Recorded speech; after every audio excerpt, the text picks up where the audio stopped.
You're live with Connie and Danny from the Hi. car. Hello. Straight from the car at Starbucks. Oh, I think this is record, is it not? I don't know. We'll figure it out. I don't know. Do you see? Bear with us 1 minute. That's a voice. Johnny can't hear us.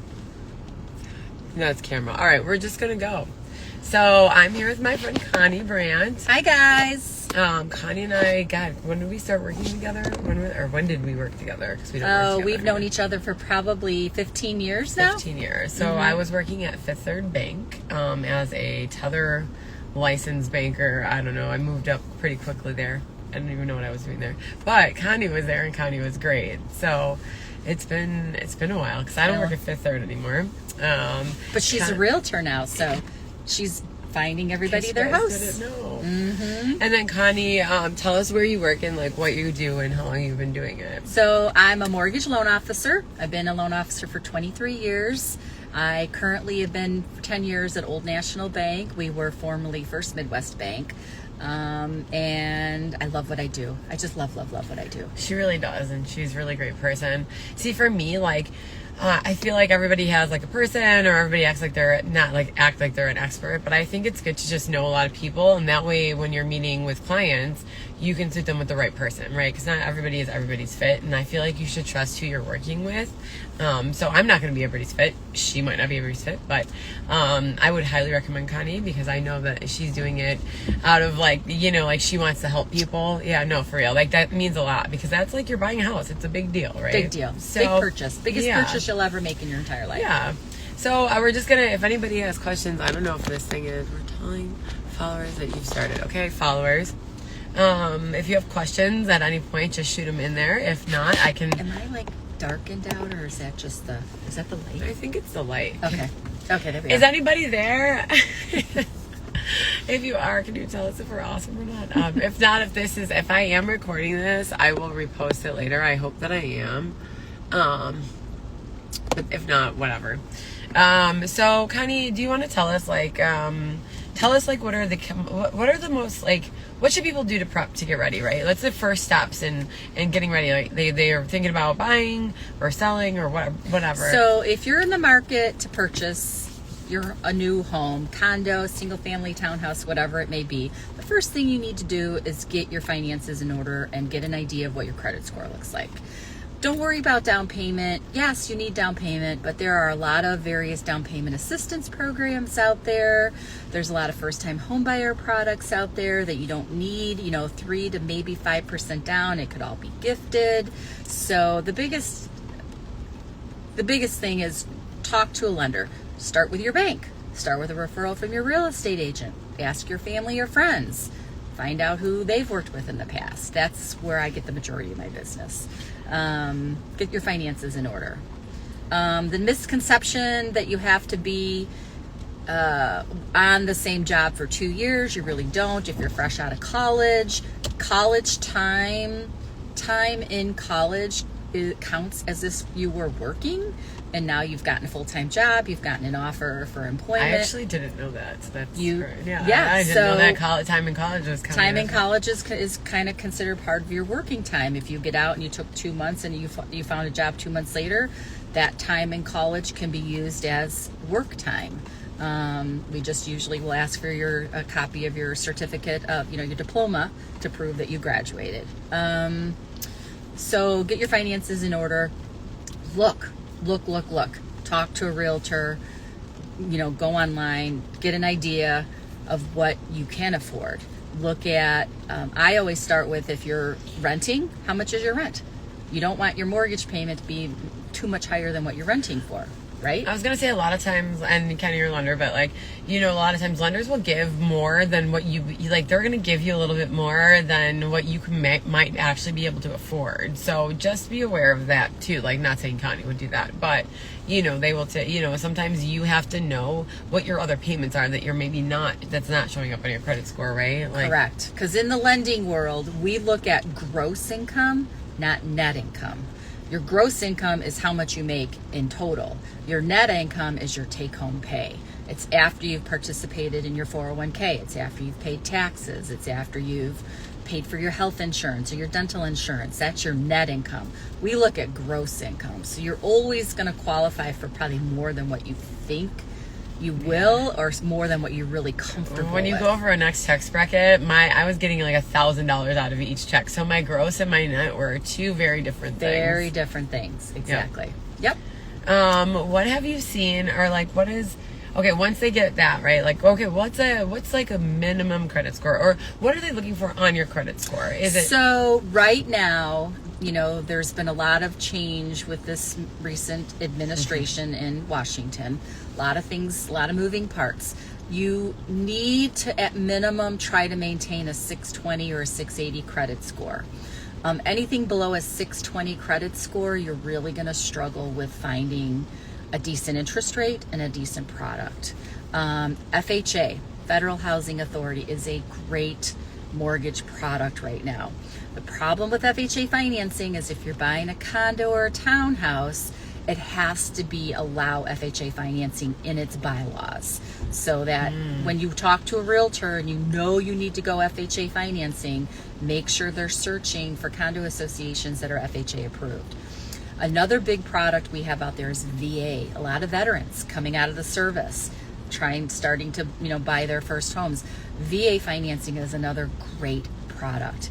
100% financing, no MI. It's a great benefit for our veterans coming out of the service. My dad was a Vietnam vet. He served 4 tours, and he didn't know about that for a really long time. And I told him, and he was like, "Oh, really? Like, it's crazy that people don't know that." But it's a really great program. It's a great program. I've got an uncle buried at Arlington, and it's just, it's a great product.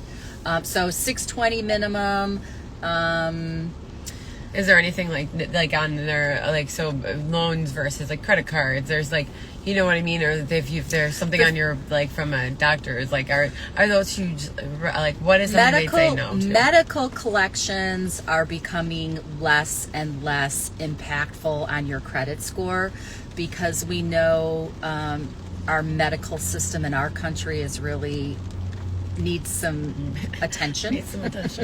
And so medical collections don't really impact your credit score as significantly as maybe a utility collection, or or you've been, if you can't prove, if you've been renting and you make rent payments late, that's a no-no, because the bank, if you go to buy a house and they need to verify that you've been renting for the last 12 months, which sometimes they do, they're going to verify your rent payments for the last 12 months. And if you've made a rent payment late, that's a no-no. It might not impact your credit score because it's not reportable, but it's going to be a no-no from the bank. The bank doesn't want to see that you're making your rent payments late. Because if you're not paying them, you're not going to pay them. Exactly. I don't see any questions. Or what if, okay, so when somebody comes to you and it's time to,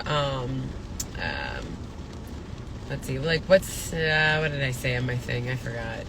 5, like what are some best practices besides just having credit score? What are some good things to know? Don't start moving money around. If you're going to get gift funds from a family member, disclose that to your loan officer. If you're going to liquidate some money from a 401k or some kind of an investment account you have, disclose that to your loan officer. I tell my clients, I'm your attorney preparing your case for the jury. I'm preparing your loan for my underwriter. The underwriter is the one that's going to stamp it yes or no. I will know up front what we need to do to make sure that we get that yes stamp and not that no stamp. Tell me everything. Disclose everything to me, because the more I know, the more I can tell you this is going to work, this isn't going to work, I'm going to need a paper trail on that. So that is probably the most important piece. Be honest and transparent with your loan officer. They are advocating for you. They want you to get into that property just as much as you want to get into that property. Oh, like what's the difference? Let's talk about like pre-approval versus actual approval, right? Because when you go, a lot of times real estate agents will ask for, you know what I mean, you want the pre-approval before we go out and take them. So pre-approval and pre-qualification are very similar terms in the lending world. If you're borrowing less than $800,000, which is your conventional loan amount, conforming loan amount limits, we all use what we call automated underwriting systems. We all pull credit, we all run the numbers through what we call an automated underwriting system. And we can generate a pre-qualification letter, and that basically says I've pulled credit, I've run everything through this. I call it an electronic version of a person. It's the electronic version of my underwriter. Typically, if I get an approval through that, we're good to go. A pre-approval is really legitimately where I've collected pay stubs, W-2s, bank statements, and I've sent it into an underwriter to have that legitimate stamp. Some banks do it that way. Some banks don't do it that way.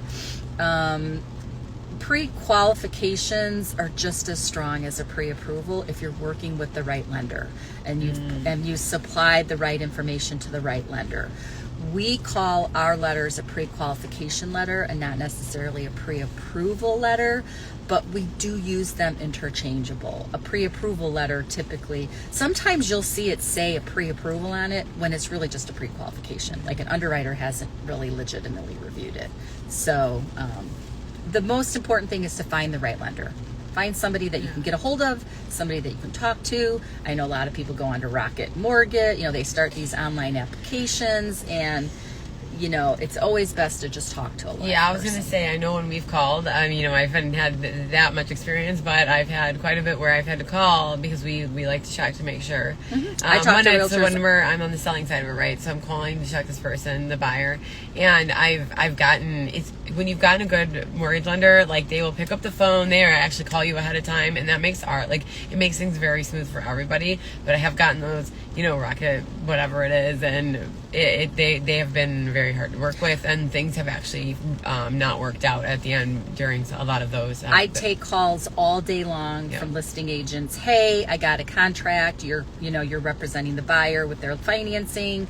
Can you tell me a little bit about it? I can't disclose proprietary information, but I can say, look, I've pulled credit. I've run everything through my automated underwriting system. I've seen pay stubs. I've seen bank statements. They are a legitimately solid, good buyer. I do that all day long. Connie, I have another question too, and I don't know if I should have asked you before, but sometimes I have a lot of friends that do make are in a cash business, right? So there's a lot of times they haven't, or friends that have moved here that are not necessarily getting those hard paychecks. Is there any advice in that aspect? Because I know that's a hard thing, or things that they could be doing. Is it like get one of those credit cards that are like building your credit? Because sometimes people are not from here, and they have a harder time getting qualified for stuff. So you have to remember the banks are looking at that borrower's ability to repay that loan. So if you're making cash money, that we can't track that. That's not predictable. That's not cash is not a legitimate source of income.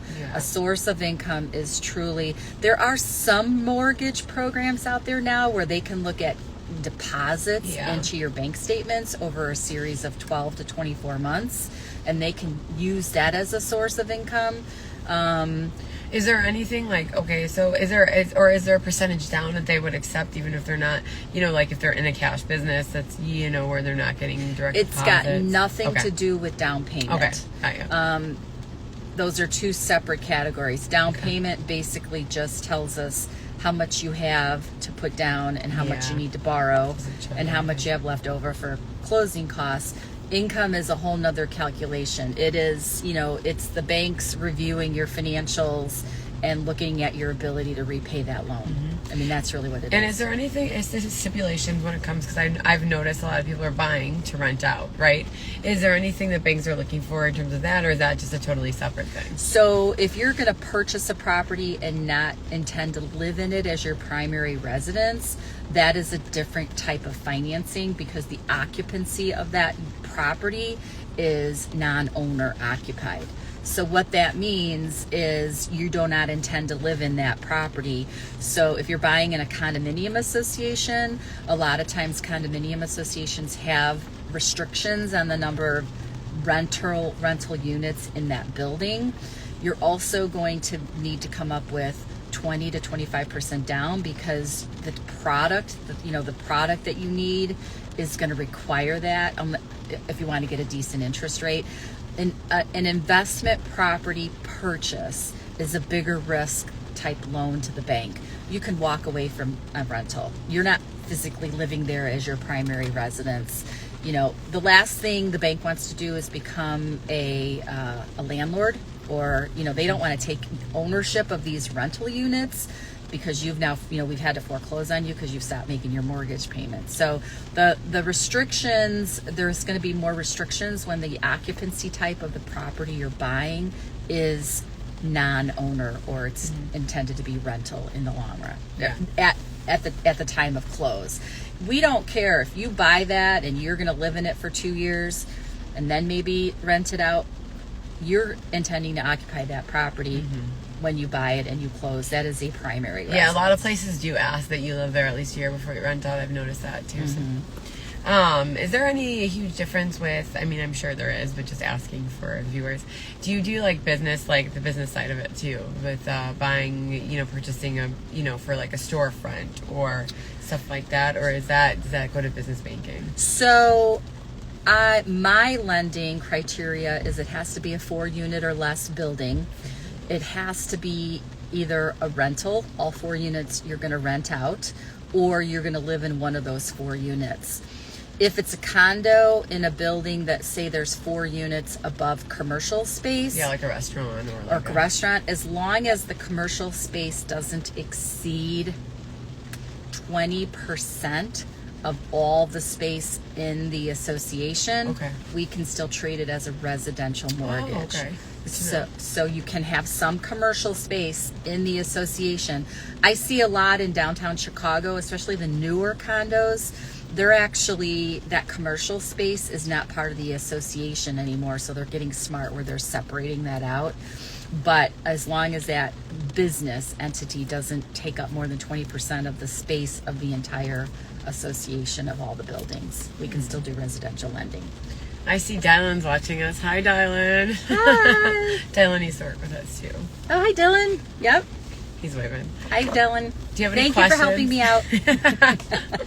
Nope, I'm good. All right. Well, I'm done right now. I didn't see anybody else, and I will share this. Connie, thank you so much for your time. Thank you for joining us in our car on this lovely rainy day. I hope that was helpful. Bye. Check you guys later. Connie Brandt, Old National Bank. Connie Brandt.